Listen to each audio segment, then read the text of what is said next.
मजुरी वाढीच्या मागणीसाठी इचलकरंजीत 23 दिवसांपासून खर्चीवाल्या यंत्रमागधारकांचं कारखाने बंद आंदोलन सुरू होतं।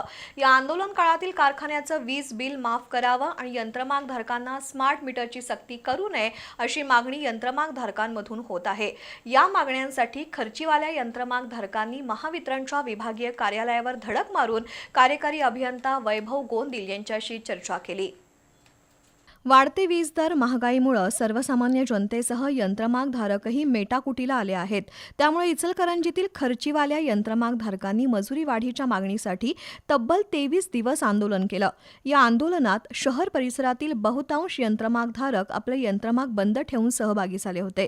त्यामुळे बंद काळातील यंत्रमागधारकांचं वीज बिल माफ करावं, विजेचं स्मार्ट मीटर कोणाच्या फायद्याचं हेच जनतेला कळत नसल्यानं हे स्मार्ट मीटर यंत्रमागधारकांना बसवण्यासाठी सक्ती करू नये अशी मागणी होतीये।